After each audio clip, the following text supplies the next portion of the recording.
നമസ്കാരം. റാഫ്റ്റർ ഫുട്ബോളിലേക്ക് എവർക്കും സ്വാഗതം. യുവേഫ ചാമ്പ്യൻസ് ലീഗിൻ്റെ സെമി ഫൈനൽ ആദ്യ പാദത്തിൽ ഇന്ന് പാരീസിൽ പാർക്ക് ഡെസ് പ്രിൻസസിൽ PSG ബയേൺ മ്യൂണിക്കുമായിട്ട് ഏറ്റുമുട്ടുന്നു.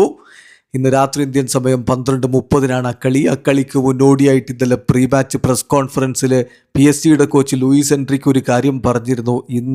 ഇപ്പോൾ ഞങ്ങളെക്കാൾ മികച്ചൊരു ടീമില്ലെന്ന്, PSG മികച്ചൊരു ടീമില്ലെന്ന്. ഏതായാലും അതിനുശേഷം നടന്ന പ്രീ മാച്ച് പ്രസ് കോൺഫറൻസിൽ വിൻസെൻ്റ് കോമ്പനി, അദ്ദേഹം ഈ കളിക്ക് സസ്പെൻഡഡ് ആണ്, പക്ഷേ PC അദ്ദേഹം അറ്റൻഡ് ചെയ്തിരുന്നു. അദ്ദേഹത്തോട് ചോദിക്കുന്നു, ഇങ്ങനെ ലൂയിസ് എൻട്രിക്ക പറഞ്ഞല്ലോ PSG മികച്ചൊരു ടീമില്ലെന്ന്, എന്താണ് മറുപടി? യെസ്, കോമ്പനിയുടെ കിടലൻ മറുപടി. അദ്ദേഹം പറയുന്നു, എൻ്റെ കാഴ്ചപ്പാടിൽ ഡിഫെൻഡിങ് ചാമ്പ്യൻസ് ആണ് അവർ, അപ്പോൾ അവർക്ക് എന്ത് വേണമെങ്കിലും ക്ലെയിം ചെയ്യാനുള്ള അവകാശമുണ്ട്. ഞങ്ങൾ ഫൈറ്റ് ചെയ്യുന്നത് PSG കഴിഞ്ഞ വർഷം നേടിയിട്ടുള്ള ആ കിരീടം ഞങ്ങൾ സ്വന്തമാക്കാൻ വേണ്ടിയിട്ടാണ്.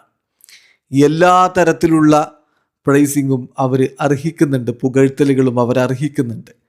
പക്ഷേ എന്താണ് അവരുടെ കയ്യിലുള്ളത്, അതാണ് ഞങ്ങൾക്ക് വേണ്ടത്. We are hungry. നാളെ ഫസ്റ്റ് ലെഗാണ്, ഇത് അദ്ദേഹം ഇന്നലെ പറയുകയാണേ, നാളെ ഫസ്റ്റ് ലെഗാണ്, അതിനുശേഷം സെക്കൻഡ് ലെഗ് മ്യൂണിക്കിലുണ്ടാകും.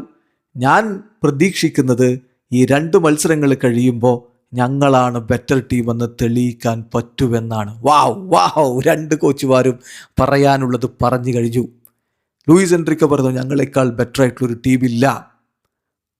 ഇതാ വിൻസെൻ്റ് കോമ്പനി പറയുന്നത് അവർ പറയട്ടെ, അവരല്ലേ നിലവിലെ ചാമ്പ്യന്മാർ, അവർ പറയട്ടെ, ഇത് അവരുടെ സമയമല്ലേ.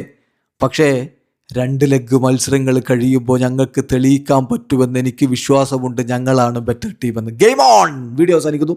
ഫുട്ബോൾ ലോകത്തെ കൂടുതൽ വിശേഷങ്ങളുമായി റാഫ്റ്റോക്സ് വീഡിയോ എത്താം.